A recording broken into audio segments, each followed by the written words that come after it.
Bonjour à tous, c'est Michel Estruel, bienvenue sur mon canal YouTube et aujourd'hui à Cancun, à la maison, on peut le dire, enfin plutôt à sa maison, au soleil, sous les Caraïbes les amis, je suis reçu par quelqu'un qui est en train de faire vraiment la différence actuellement. Vous en avez peut-être déjà entendu parler, ou si ce n'est pas le cas, croyez-moi, vous allez en entendre parler prochainement, parce que croyez-moi, elle ne plaisante pas.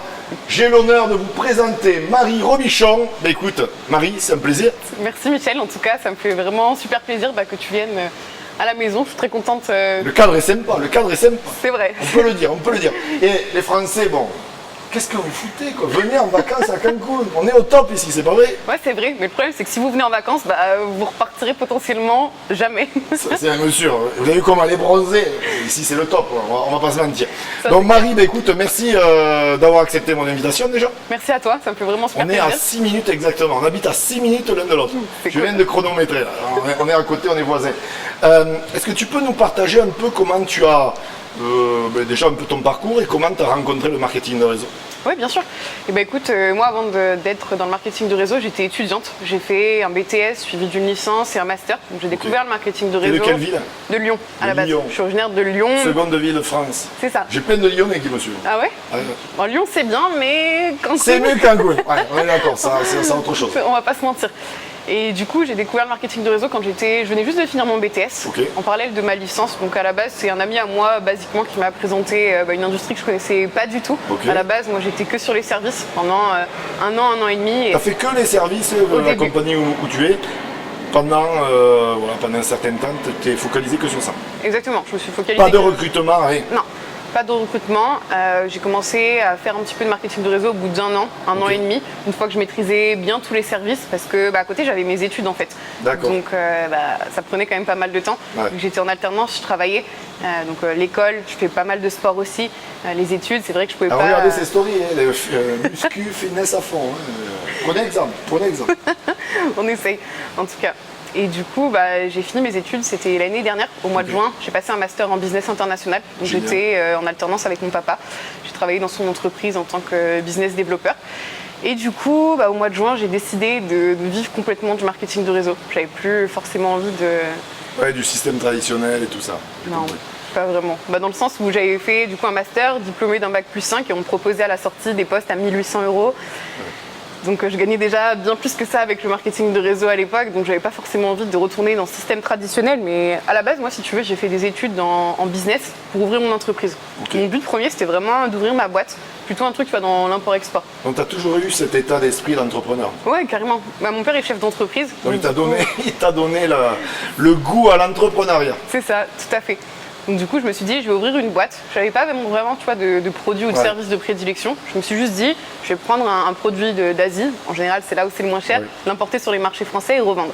Et en fait, au cours de mes études, quand j'ai démarré le marketing de réseau, je faisais ça en parallèle. Et je me suis dit, ok, ouvrir une entreprise, c'est bien, c'est super, je vais certainement avoir de l'argent, mais j'aurais pas forcément le temps nécessaire. Je suis convaincu. Tu vois, en fait, vu que mon père il est chef d'entreprise, tu as vu? J'ai vu ce qui se passait. Pendant que j'étais jeune, il n'était pas forcément présent à un moment donné, il était souvent en déplacement, il partait à l'étranger, etc. Et je me suis dit, ok, ouvrir une boîte, mais qui dit ouvrir une boîte, je dois aller le matin au bureau, parce que sinon, l'entreprise, elle ne fonctionne pas sans toi. Tu as des salariés, donc qui dit salariés, forcément problème humain au milieu de tout ça, arrêt maladie, etc. Donc quand j'ai compris ça, je me suis dit, ok, je veux quelque chose qui me permet d'être libre, de pouvoir voyager, de pouvoir vivre dans ce genre la d'endroit. vie que tu as envie de vivre et de vouloir vivre. Exactement. Et finalement, tous ces critères collés avec le marketing de réseau. Donc quand j'ai terminé mes études, je me suis dit c'est bon, je me lance à fond là-dedans. Et puis on verra ce qui se passera. Et puis 6 mois après avoir arrêté mes études, je suis arrivée ici à Cancun.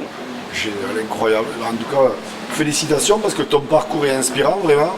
Il y a plein de femmes, mais il y a aussi plein de gars qui sont inspirés par ce que tu fais. Et c'est que le début en plus, donc je suis sûr que l'avenir va réserver des choses incroyables. Alors, c'est quoi un peu l'état d'esprit que tu as au quotidien pour développer ton business? Pour développer mon business, je dirais que tous les matins, je me lève et j'ai vraiment envie de bosser. Je suis déterminée parce que j'ai des objectifs. C'est vrai que ça donne envie de bosser. On entend le jet ski qui passe derrière, elle a la mer juste en bas, le plage. Enfin bon, on peut le dire, ça donne envie. Bah, il y a pire. Tu vois, des fois à Lyon, je me disais, j'étais fatiguée, je me levais, bon, je ronchonnais 5 minutes. Ici même, bah, je me lève beaucoup plus tôt, finalement, mon rythme de vie est décalé.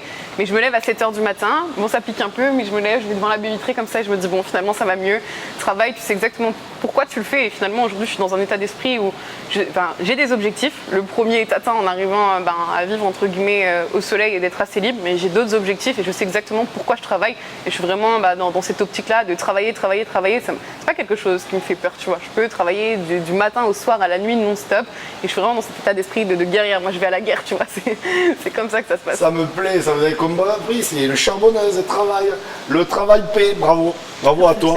Alors, est-ce que tu te développes personnellement? Est-ce que tu regardes des vidéos? Est-ce que tu lis des bouquins? Est-ce que tu écoutes des audios? Est-ce que tu fais les trois? Est-ce que tu ne fais pas? Je sais pas. Ouais, en fait, j'ai commencé le marketing relationnel et je me développais déjà personnellement. Ouais. En fait, j'ai commencé le dev. Avant? Ouais, avant. Ah, c'est bon. Avant. Ça, en fait, si tu veux, vu que j'avais cet état d'esprit un peu entrepreneurial, un jour, je suis allée à la Fnac, un truc basique, et je me suis dit, je détestais lire avant. Tu sais, les bouquins qu'on donnait au collège, c'était le genre de personnes qui regardaient les résumés sur Internet. Tu sais, pour les examens, tu regardais le résumé vite fait, je lisais pas le livre, et je me suis dit, ok, maintenant, il faut vraiment que je trouve quelque chose qui me passionne. Je suis allée dans ce fameux rayon à la Fnac, et en gros, j'ai cherché des livres, et je suis tombée, le premier bouquin que j'ai lu, c'est Réfléchissez et devenez riche. Et je connaissais pas du tout le marketing de réseau à l'époque. Oui. Ouais. Et je suis partie en vacances avec mes parents, je crois que c'est mon premier bouquin d'ailleurs. C'est vrai? Ouais, je te jure, c'est mon premier bouquin. Le premier bouquin, c'est Réfléchissez et devenez riche. Ok, bah moi aussi du coup, mais j'étais pas du tout dans l'industrie, j'étais partie avec mes parents en vacances, je sais plus, à Ibiza ou quelque chose comme ça. Et du coup, le livre, moi qui détestais lire, je crois qu'en 2 jours je l'ai fini. Je me suis mis sur un transat, je l'ai lu et ça m'a vraiment ouvert l'esprit. Tu t'es dit pourquoi à l'école ils nous apprennent pas ça? C'est ça. C'est vrai quand ils y pensent. C'est ça, ce livre est vraiment hyper complet. C'est mon préféré parce que c'est celui qui m'a vraiment ouvert les yeux. Le déclic. C'est ça, c'est le premier que j'ai lu. Et puis après, j'ai démarré le marketing de réseau et j'ai lu pas mal de livres. Il y en a un qui m'a vraiment beaucoup marqué aussi, c'est L'effet cumulé d'Ariane Hardy. J'ai vraiment beaucoup aimé ce livre et ça m'a permis de comprendre que toutes les petites actions dans ma vie, que ce soit businessment parlant, personnellement, auraient forcément un impact sur la suite. Et j'aime bien, tu vois, tous les exemples qu'il va prendre dans son livre. Je trouve que c'est hyper significatif. C'est génial. Et à tes équipes, tu les pousses vraiment à faire du dev perso? Ouais, après, nous, on ne va pas conseiller de lire, d'écouter des audios. Ouais. Chacun fait un peu comme il veut, parce qu'il y en a qui sont visuels, il y en a qui vont être plutôt auditifs. Donc nous, on conseille et on préconise, parce que je sais que moi, c'est quelque chose qui m'a beaucoup aidé. Tu vois, je suis de nature d'un caractère assez speed. Moi, je suis quelqu'un de très énergique, et je sais qu'il y a un moment donné où ça m'a permis d'apprendre à gérer mes émotions, à prendre du recul, à ouvrir les yeux sur un certain nombre de choses dans le business et dans la vie en général. Donc c'est ce qu'on conseille, parce que finalement, je pense que c'est la base de la réussite. En soi, tu dois passer par ça pour... On est d'accord. Je suis convaincu. Moi, je n'étais pas patient et le dev perso m'a changé. Ah oui. J'étais impulsif et pas patient. Je suis pareil. C'était horrible. Heureusement, ça m'est tombé dessus.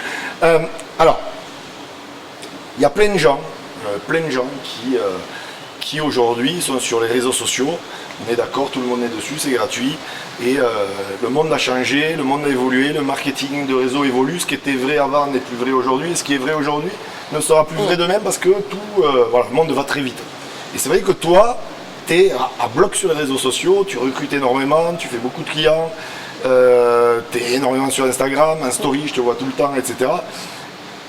Et c'est vrai qu'il y a plein de gens qui sont intéressés par ça parce qu'ils veulent savoir comment tu fais. Est-ce que tu as 3 conseils à donner pour développer sur les réseaux sociaux? Alors, moi, il y a plusieurs conseils. Après, la première des choses, c'est qu'il faut avoir vraiment une vision sur du long terme, dans le sens où ça se construit pas... C'est pas une semaine que ça se construit. C'est ça, c'est pas tu mets 3 stories et ça y est, tu reçois plein de messages privés, etc. Moi, ça fait 3 ans maintenant que je développe mon Instagram.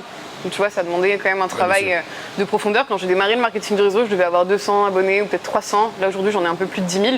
Donc, c'est monté vraiment progressivement, tu vois. Mais au début, j'avais pas les résultats que je voulais. Je mettais des stories, je faisais plein de trucs. Je me disais, mais en fait, ça sert à rien, tu vois. Et aujourd'hui, j'ai quand même pas mal de demandes entrantes. Tous les jours, j'ai des nouvelles personnes qui viennent m'envoyer des messages. Et en fait, moi, le premier conseil que je peux donner, c'est peu importe le business aujourd'hui que vous faites, peu importe la compagnie dans laquelle vous êtes, il ne faut pas parler tout le temps de business sur ces réseaux. C'est vraiment, en fait, je suis d'accord. Il faut juste se dire qu'aujourd'hui, on devient un média. C'est qu'en fait, les gens, ils regardent plus trop la télé, certains Netflix, mais peu importe, mais ils passent la plupart de leur temps sur Instagram, sur Facebook, sur différents réseaux sociaux. Et simplement, vous allez leur passer le temps, entre guillemets. Et on devient un média, donc il va falloir pouvoir les captiver, les intéresser. Pourquoi ils vous suivraient vous et pas quelqu'un d'autre? Donc vraiment, faire retranscrire par rapport à ce réseau social un petit peu votre vie privée. Pas trop non plus, il y a une demi-mesure dans tout ça, mais vraiment... C'est vrai que tu partages beaucoup ton quotidien et du coup les gens, tu crées un lien quelque part. et ils t'aiment pour ça, pour ton authenticité, et du coup ils te suivent encore plus. C'est ça, en fait, c'est ça, c'est vraiment être authentique, rester soi-même, partager un petit peu ce qu'on fait dans notre vie de tous les jours, parce que oui, on fait du business, c'est bien, les gens sont au courant, mais il n'y a pas que ça derrière. On fait des choses, on a du lifestyle, on fait du sport, et ils vont s'attacher finalement à notre personne, à notre histoire, et c'est ça qui est intéressant. C'est comme la télé-réalité, c'est la même chose, c'est le même principe en fait. On en est là. Non, mais c'est vrai. Mais après, c'est intéressant de pouvoir travailler dessus parce qu'il y a quand même un potentiel qui est énorme. Maintenant, il y a des limites aussi et je pense que c'est important aujourd'hui d'en parler. On sait se remettre en question à un moment donné et il faut comprendre que c'est pas quelque chose de duplicable. C'est que moi aujourd'hui, entre guillemets, je sais attirer des gens par mon Instagram, mais c'est plutôt du marketing d'attraction que du marketing de réseau. Aujourd'hui, je suis pas forcément capable de dupliquer ça à 100% de mon équipe. Et ça va être là les limites de tout ça. Dans le sens où il y a des gens qui vont être capables d'utiliser, ou pour qui ça va être hyper fluide, qui vont être à l'aise, qui vont pouvoir faire des facecam, qui vont pouvoir faire un certain nombre de choses, partager plein de contenu qui sera super intéressant. Mais par contre, ça va pas être forcément duplicable pour la majorité. Exactement, tu vois, donc c'est une très bonne chose, c'est un bon outil. C'est un outil supplémentaire en fait. Exactement, c'est un outil supplémentaire, mais ça ne doit pas être le focus numéro un, l'objectif principal. Il y a un moment donné où nous on se disait, il n'y a que ça, c'est comme ça que ça marche, on va attirer du monde, mais il ne faut pas oublier finalement les bases. Mais voilà, faire une liste de contacts, etc., aller chercher dans le bas du réseau. Exactement. Et souvent on a tendance à oublier ça. Et on se dit, on mise tout sur les réseaux, Instagram, etc. Et... Ce que tu dis là, c'est la grande vérité, c'est-à-dire que moi j'ai vu l'évolution, tu vois, avant, sans les réseaux sociaux et avec les réseaux sociaux. Et en fait, avant, c'était que marché chaud, puisqu'il n'y avait pas marché froid. Enfin, il y avait marché froid, on faisait dans la rue. Mais les réseaux sociaux sont arrivés, et là, tout le monde s'est jeté dessus. Et le problème, c'est qu'aujourd'hui, les gens s'oublient aussi. C'est-à-dire qu'ils veulent pratiquement, ils veulent plus toucher au marché chaud. Et comme très souvent, ils ont été recrutés sur le marché froid sur les réseaux sociaux, ils veulent dupliquer la même chose. Et donc, ils veulent plus toucher au marché chaud, sauf que c'est beaucoup plus dur. C'est ça, mais c'est parce qu'ils n'oublient pas vraiment d'où ils viennent. Et ils savent qu'à un moment donné, ils ont envoyé un message privé à quelqu'un qui, voilà. Mais au final, moi, je l'ai vu dans mes équipes, c'est quand on dit à la personne, fais une liste de contacts, fais une liste de noms et contacte tous tes amis. On nous dit, non, écoute Marie, moi je préfère faire du marché froid. Mais finalement, ce qu'il faut comprendre, c'est que c'est pas évident et que c'est un travail sur du long terme. Donc moi, le conseil que je peux donner, c'est vraiment un parallèle. Faire du marketing vraiment de réseau traditionnel avec les vraies bases et ce qu'on nous a appris. Et en parallèle, effectivement, développer les réseaux sociaux. Par contre, c'est un outil qui est ultra puissant. Si c'est bien utilisé à bon escient, moi, aujourd'hui, je reçois à peu près une bonne dizaine de personnes, de nouvelles personnes chaque jour qui m'envoient un message privé pour savoir un petit peu ce que je fais, que ce soit sur Instagram, aussi sur Facebook, c'est un réseau qu'on a tendance à délaisser. Snapchat, tu utilises ou pas? J'ai commencé à utiliser depuis que je suis arrivée ici. Snapchat, ça a des limites parce qu'il y a pas mal de jeunes, de très jeunes dessus, mais il y a quand même, on va dire que dans la masse, il y a du potentiel. Mais en soi, moi, ce que je fais, c'est que quand je prends une story Instagram, déjà mon compte Instagram est connecté à mon compte Facebook. Donc quand je mettrai d'ailleurs ton compte d'Instagram, si tu veux bien, je le mettrai en description, comme ça, pour aller voir un peu ce qu'elle fait au quotidien. Carrément. En fait, ce que je fais, c'est que dès que j'ai une story Instagram, ça se met direct sur Facebook, vu que c'est connecté. Et puis après, je les reprends et je les mets sur Snapchat. Donc le contenu est plus ou moins le même. Ça permet de toucher du monde. Déjà, la première des choses, c'est que le compte doit être en public. Instagram, Snapchat, tout, parce que... Oui, j'en vois qui sont en privé, ils ont rien compris. Oui, non, mais ceux qui font du marketing de réseau et qui sont en privé, c'est... Ils sont à côté de la plaque, là. Il faut changer ça, les amis, ça va pas. À un moment donné, il faut être rationnel. Non, c'est important d'avoir de la visibilité. Après, c'est vraiment aller chercher tout le temps le maximum d'interactions. Commenter des photos de personnes qu'on connaît pas forcément, aller réagir à des stories, à des sondages, mettre du contenu, quelque chose d'attractif et aussi surtout étudier les algorithmes. Et ça, c'est un truc hyper important parce que tout ce qu'on fait, en fait, l'algorithme fonctionne entre guillemets sous forme de points et chaque fois que vous allez faire une action, ça va vous rapporter des points. Et si tu comprends bien ça et que tu es plus ou moins bien calé, il y a des formations, il y a plein de choses qui existent aujourd'hui, de toute façon, il faut se former. C'est comme tout, c'est la base de tout, peu importe, dans le business, sur les réseaux sociaux, quoi que ce soit. Il faut se former pour bien comprendre, mais ça peut être vraiment utilisé à très très bon escient et c'est un outil qui est hyper puissant. Tu dis un truc qui est intéressant aussi, c'est comme ceux qui... les gens, ils veulent qu'on les like, mais eux, ils veulent pas liker. Mais oui. Ça, c'est la base. Tu vois, tu comptes de like déjà. Donc c'est clair. Je sais pas, c'est le minimum. Non, mais c'est clair. C'est qu'au final, il faut aller aimer le contenu des gens. Ce qui est intéressant, c'est aussi d'interagir. Moi, tu vois, ce que j'aime bien faire, c'est qu'il y a quand même pas mal de Français ici à Cancun. Tu vois. Je vais sur Instagram, je tape un hashtag Cancun ou les localisations, je vais voir un petit peu ce qui se passe. Je regarde dès que ça parle français. Moi, je parle anglais aussi. Donc, quand ça parle anglais, j'envoie des messages ou je réagis aux stories ou je vais mettre de l'interaction pour qu'à un moment donné, les gens ils viennent s'abonner, tu t'abonnes en retour et ainsi de suite. Et la relation se fait plus facilement quand on a du donnant-donnant, quand on like, que si on va d'une démarche agressive, entre guillemets, de prospection de marché froid en copier-coller, tu vois. C'est horrible ça. Moi, je suis pas du tout alignée avec ça, tu vois. Mais après, chacun. Puis ça fait spam. Ouais, non, c'est clair. Ça se voit à 100 mètres. Ah, mais c'est clair, c'est clair. On les connaît, les messages copier-coller. Salut, j'ai vu que tu étais ambitieux. Non, tu sais pas si je suis ambitieuse, tu vois. Ah, mais en plus, on les voit venir, je comprends Non, ce que tu veux dire. C'est clair. Alors, et TikTok, est-ce que tu utilises TikTok? Alors non, j'utilise pas TikTok, je voulais m'y mettre et en fait du coup je me suis formée comme je fais toujours quand je veux commencer à faire quelque chose. Et le problème de TikTok en étant ici, c'est que si je publie des vidéos sur TikTok, elles vont être diffusées aux personnes qui sont autour de moi. D'accord, ok. Donc en fait moi je parle pas espagnol, pas encore, je travaille dessus, mais pour l'instant en fait le problème qu'il y a c'est que j'avoue en France j'ai procrastiné. Je me disais je vais le faire etc. et je me suis laissée un petit peu disperser on va dire, j'ai fait d'autres choses et quand je suis arrivée ici je me suis dit ok il y a le cadre pour, j'ai acheté un trépied, tout le matos et tout, je me suis dit je vais commencer. Mais quand j'ai commencé à me former, je me suis aussi beaucoup formée avec ma meilleure amie Léa qui est dans une pièce un peu plus loin là-bas et on a compris qu'en fait sur TikTok, vu qu'il y avait une diffusion où on se trouvait, moi aujourd'hui je parle pas espagnol tu vois. Donc, ça va venir. Ouais bientôt, mais par contre il y a un gros potentiel sur TikTok. Moi je vois, il y a des personnes de ma compagnie qui sont dans d'autres pays, au Canada etc. Et ils font des 1 million, 2 millions de vues sur leur TikTok et honnêtement c'est énorme. Je pense que si vous êtes si on se trouve dans le lieu où tout le monde parle la même langue que nous, on va dire, c'est une bonne chose. Là, maintenant, ici, ça a des limites pour moi, en tout cas. Ouais, je vois tout à fait. Alors, tu pars de Lyon, tu étais étudiante, donc style de vie, je suppose que tu galérais étudiante, enfin, je sais pas, tes parents t'aidaient au début? Au tout début, quand j'étais étudiante, ils m'aidaient, forcément, parce que j'avais un appartement. À Lyon, la vie elle est quand même chère, tu vois. Et puis après, quand j'ai démarré le marketing de réseau, vu que je faisais ça en parallèle de mes études, je vivais bien. Je vois tout à fait. Pendant mon master, j'étais bien. Alors justement, je veux en venir là. Tu étais étudiante, tu étais à Lyon, la vie est chère à Lyon, etc. etc. Ton style de vie a complètement changé. D'accord. De Lyon, je pourrais l'intituler cette vidéo de Lyon. J'ai rien contre Lyon, j'adore l'équipe de foot de Lyon, j'adore Benzema, etc. J'ai oublié le sud. Mais de Lyon quand même à Cancun. Ouais, c'est ça. Ça en combien de temps? J'ai fini mon master au mois de juin l'année dernière et je suis venue m'installer ici début janvier. Vous avez compris? Donc, en juin l'année dernière, elle s'est installée début janvier à Cancun. Elle est face à la mer des Caraïbes, c'est incroyable. Félicitations vraiment. Merci Michel. Et c'est que le début, ça j'en suis convaincu. Et je me trompe rarement quand je rencontre une personne qui a un potentiel comme le tien. Tu vas t'éclater. Alors, quelque chose d'important. Très souvent, quand on se lance dans le marketing de réseau, on n'a pas spécialement les bons conseils, ou peut-être pas les conseils qu'on aurait aimé avoir à ce moment-là.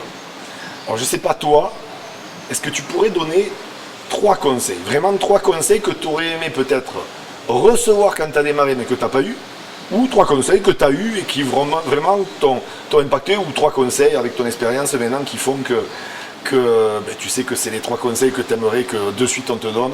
Si tu peux donner ces 3 conseils droit dans les yeux aux milliers de personnes qui vont voir cette interview, et prenez les notes parce qu'ils valent de l'or. Ok, merci Michel. Je dirais que le premier des conseils, ça va être d'être coachable. Et ça, je ne l'ai pas compris dès le début. J'étais un petit peu dans mon truc, je faisais les choses de mon côté. Je pensais que ce que je faisais, c'était bien.